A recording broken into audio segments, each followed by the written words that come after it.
The year is 664 AD. In a monastery perched on the windswept cliffs of Northumbria, two men stand face to face, neither willing to bend. One represents the ancient traditions of Ireland and Scotland, where Christianity has flourished in isolation for centuries. The other carries the authority of Rome itself, backed by the full weight of the papal throne. At stake is not merely how to calculate Easter or the proper shape of a monk's haircut. At stake is the very soul of Christianity in Britain, and the question of who will control it for the next 1,000 years. What if I told you that the Christianity practiced across Ireland, Scotland, and parts of England for centuries looked nothing like what was happening in Rome? What if the monks of Iona, the scribes of Lindisfarne, and the missionaries spreading across Europe weren't following Roman rules at all? This isn't speculation. This is historical fact.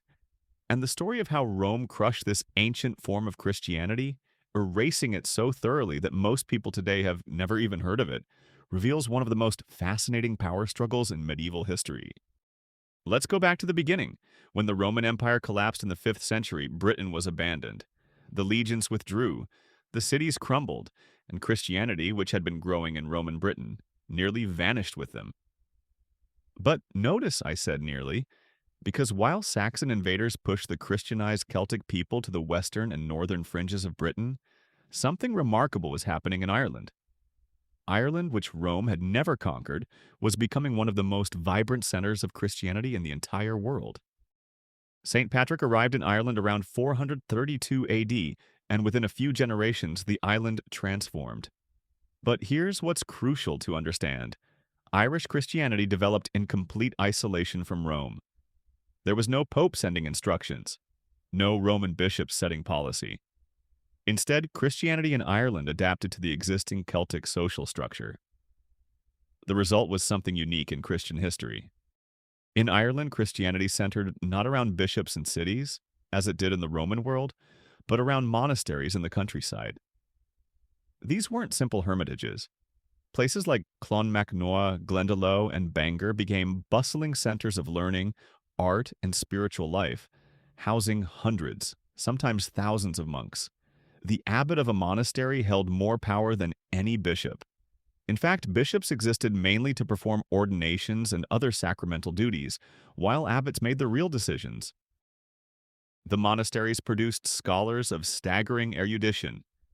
While much of Europe was struggling through the chaos of barbarian invasions, Irish monks were studying Greek, preserving classical texts, and creating illuminated manuscripts of breathtaking beauty. The Book of Kells, created around 800 AD, remains one of the most spectacular books ever made. Its pages filled with intricate Celtic spirals and fantastical beasts, every inch a meditation in ink. But the Irish monks didn't stay in Ireland. They became wanderers, peregrini, pilgrims for Christ who left their homeland seeking spiritual exile. This was their unique form of martyrdom. Since they couldn't die for Christ under a persecuting empire, they chose to die to their homeland, never to return. And they went everywhere.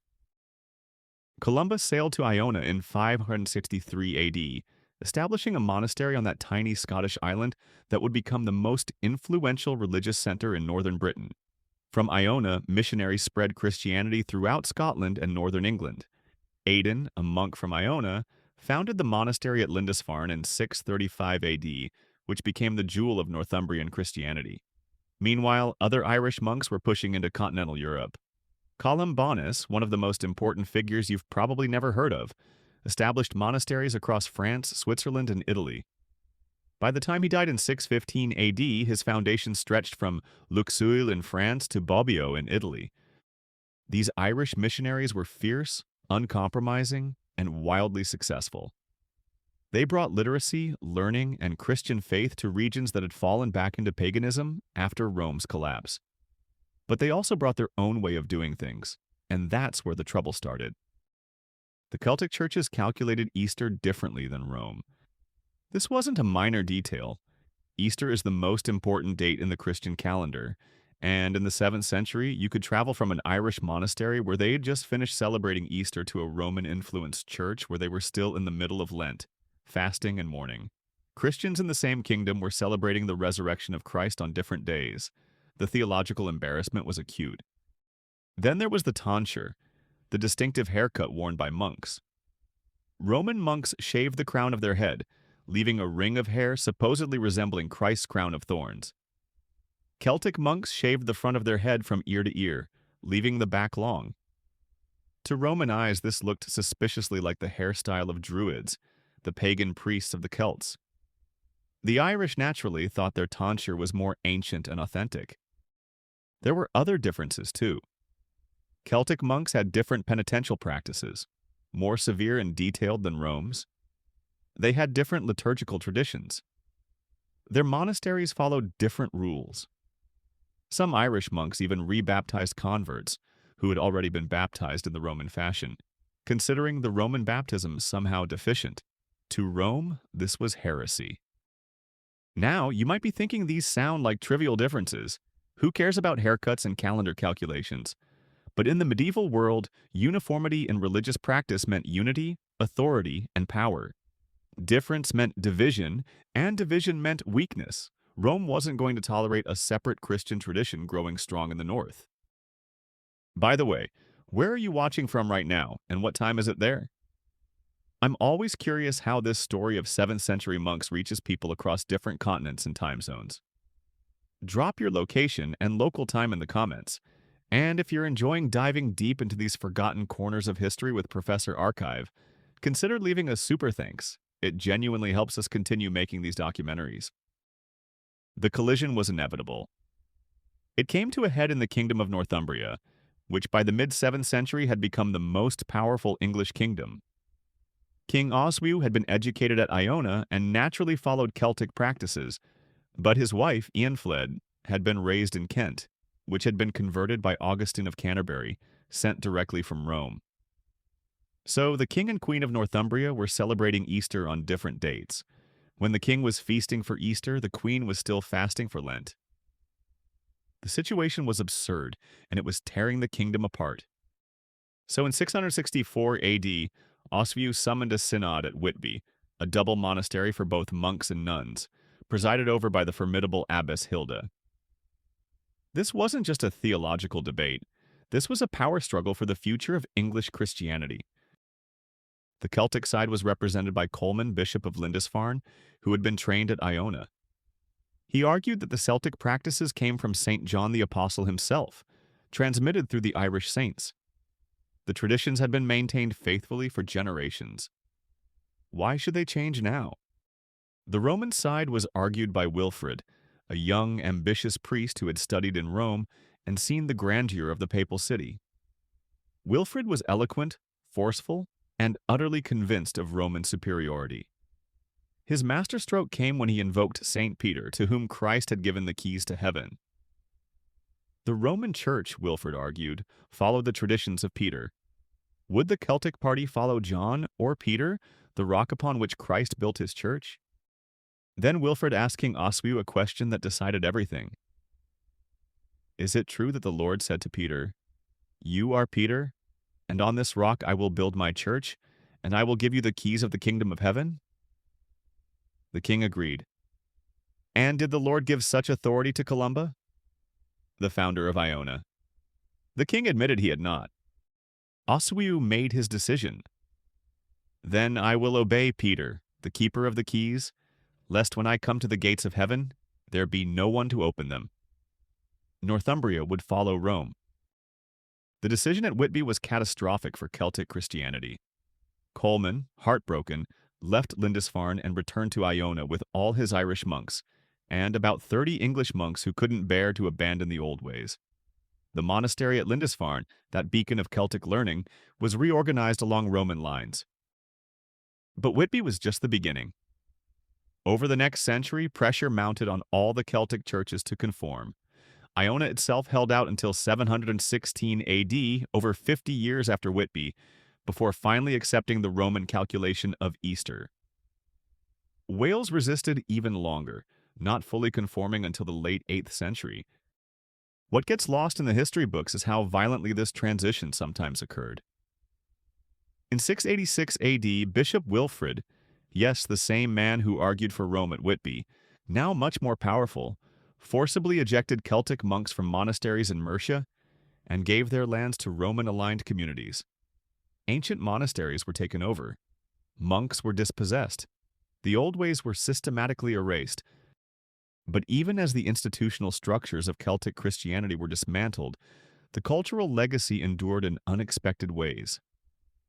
Those Irish missionaries who had spread across Europe, their monasteries continued to flourish, even as they gradually conformed to Roman practices. Bobbio, Columbanus's foundation in Italy, became one of the great libraries of medieval Europe. The learning, the scholarship, the artistic traditions, these didn't vanish overnight. And here's something remarkable. The very thing that made Celtic Christianity vulnerable, its decentralized, monastery-based structure, is also what allowed it to contribute so much to European civilization. Because the Irish monks valued learning for its own sake, not just as a tool for religious instruction, they preserved texts that the more practically minded Roman Church might have let disappear. Classical works by Virgil, Ovid, and others survived in Irish monasteries when they were being lost elsewhere. The illuminated manuscripts, the high crosses, the intricate metalwork, these distinctive art forms didn't die with Celtic Christianity's independence.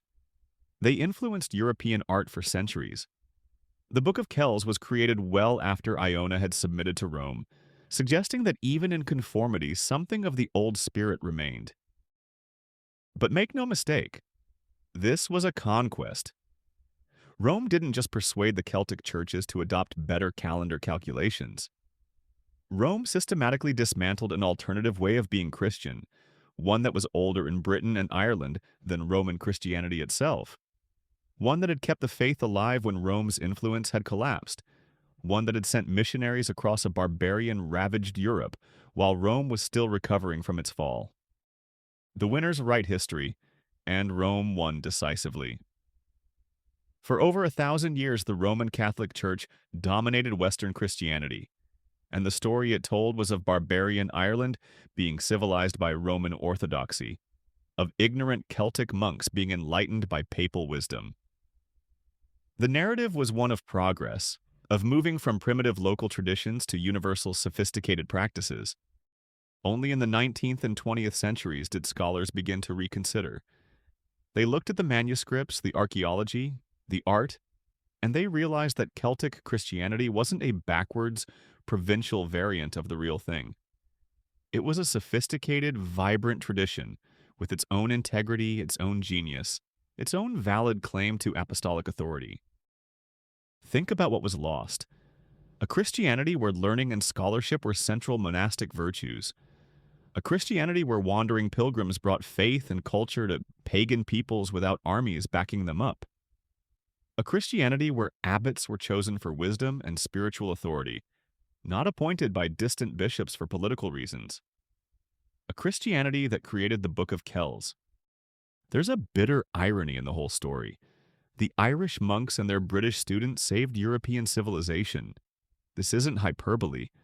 When barbarian invasions were destroying libraries and churches across the former Roman Empire, Irish monasteries were preserving the texts, training the scholars, and maintaining the learning that would eventually fuel the Carolingian Renaissance under Charlemagne. Irish monks reintroduced Greek learning to Western Europe. They copied and preserved manuscripts that would otherwise have been lost forever.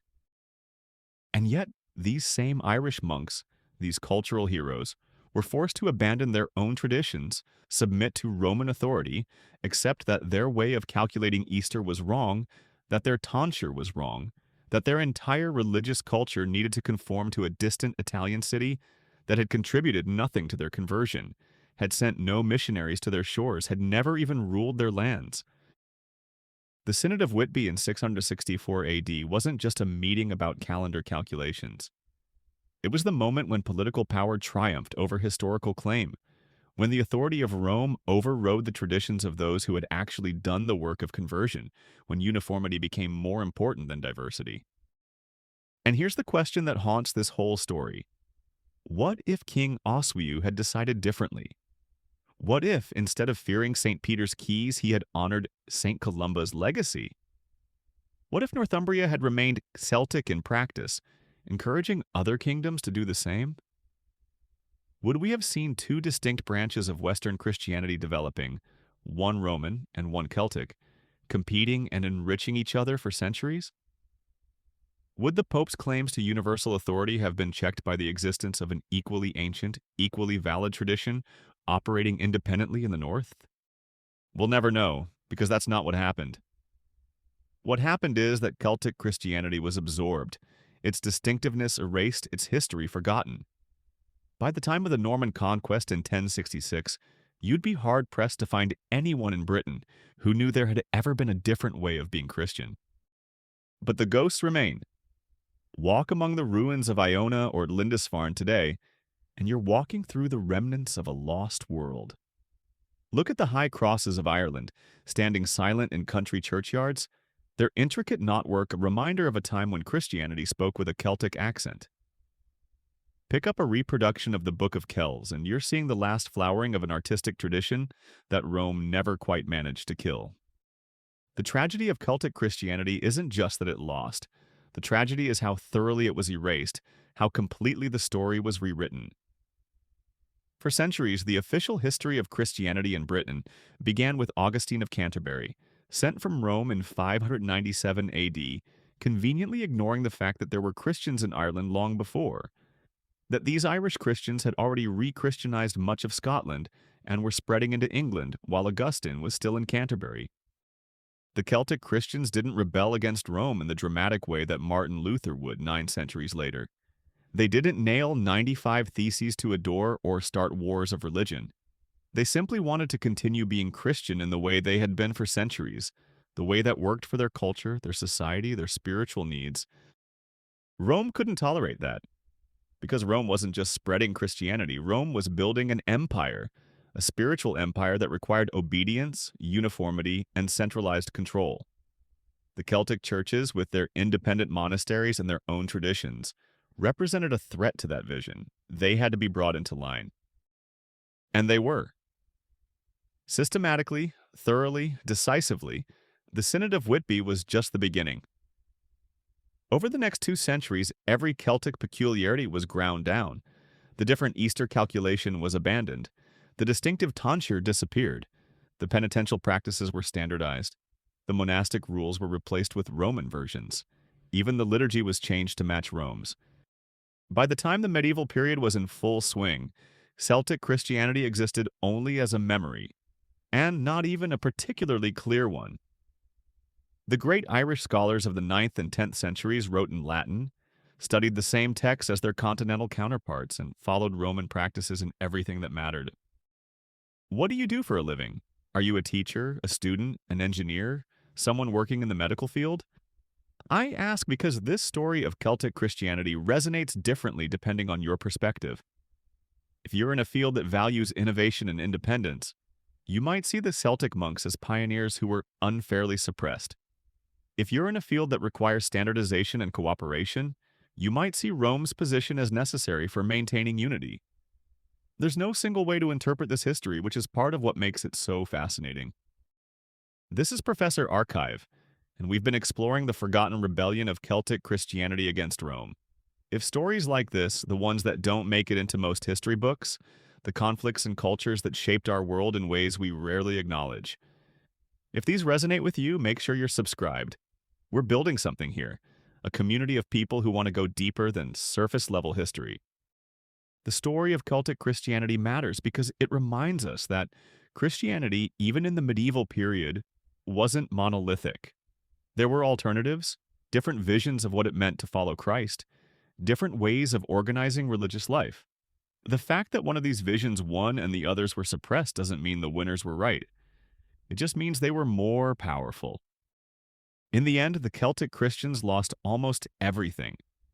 They lost their organizational independence, their distinctive practices, their separate identity, but they didn't lose it all. The manuscripts they created still inspire awe. The monasteries they founded still dot the landscape of Europe. The learning they preserved helped rebuild Western civilization after the collapse of Rome. And maybe, just maybe, in our own age when people are questioning institutional authority, when decentralized networks are challenging centralized hierarchies, when diversity is valued over uniformity, maybe the Celtic Christians and their forgotten rebellion have something to teach us after all.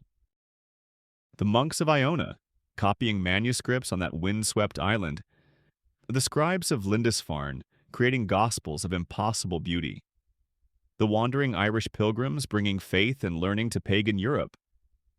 They lost the battle for organizational independence. But the war for cultural memory, for historical significance, that war isn't over. Every time someone rediscovers their story, every time we tell it again, we resist the erasure that Rome attempted. The Celtic Christians are still here, in the illuminated pages of ancient books, in the carved stones standing in Irish fields, in the ruins of monasteries on Scottish islands. They're still here, reminding us that there was another way, that the path we took wasn't inevitable, that history is full of roads not taken and voices that were silenced, but not completely lost. Thank you for joining me on this journey through a forgotten rebellion. Until next time, keep questioning, keep exploring, and keep discovering the stories they didn't want you to know.